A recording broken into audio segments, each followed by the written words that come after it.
Pues bueno, por supuesto es miércoles de analizar la economía. Está el señor Rodrigo Pacheco en este estudio. Rodrigo, buenos días. Arnulfo Rodríguez San Martín, director de análisis de Grupo Financiero Multiva. Arnulfo, buenos días.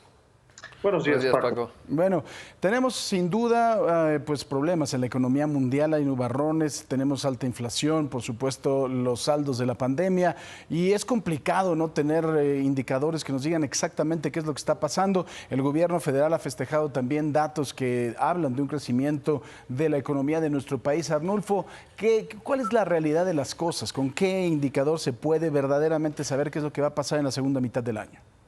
Sí, afortunadamente hay un indicador muy confiable, muy oportuno y muy generalizado. Es el índice de los gerentes de compras. Se empezó a calcular en Estados Unidos, pero en México ya lo tiene el IMEF, en China una agencia gubernamental. Y es muy interesante porque son encuestas que se realizan a los gerentes de compras de industrias del sector productivo. Es decir, las personas que están en el día a día, que saben cómo van las ventas, cómo van las contrataciones, y este índice se pondera, se genera una escala de 0 a 100 y tiene una lectura muy fácil. Arriba de 50, la actividad económica está en expansión, abajo de 50 está en contracción y es muy oportuno, se conocen los primeros días del mes siguiente en cada país. Esa es una buena herramienta para ir conociendo cómo está en una situación difícil como la actual la coyuntura económica. Mi querido Rodrigo, además de todo estamos viendo cada día pues una confrontación mucho más importante, por ejemplo, entre Estados Unidos y China. Esto a lo mejor habla de otras regiones económicas. ¿Este indicador también tiene que ver con esto?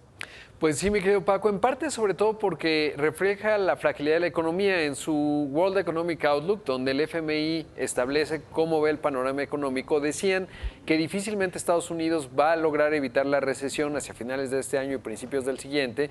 Decía, cualquier fragilidad que pueda haber hacia adelante los va a colocar en una recesión, será difícil que no lo logren. Y lo que ayer observamos, que incluso puso nerviosos a los mercados, ayer tuvieron leves caídas, el tipo de cambio llegó en nuestro país, el interbancario 20,74, pues justo refleja estas fragilidades, mi querido Paco. Una China que crece menos, ahí entonces los incentivos políticos cambian y se pueden poner peligrosos, y un Estados Unidos que también, como decía, pues está en una situación frágil, por decirlo, digamos, cautamente. Y Arnulfo, finalmente, ¿qué es lo que dice este indicador sobre México? ¿Qué es lo que vamos a tener? ¿Qué es lo que va a suceder con la segunda mitad del año, el próximo año? Desafortunadamente estamos enfrentando una desaceleración.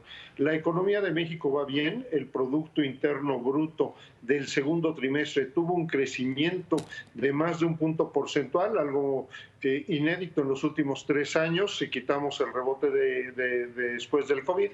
Y aunque la economía pues trae un impulso positivo, está totalmente vinculado al sector industrial y a las exportaciones a Estados Unidos, por lo que precisamente lo que comentaba Rodrigo de una previsible recesión allí parece que nos está afectando. Desafortunadamente en julio este indicador que referíamos pasó de la zona de expansión a la zona de contracción.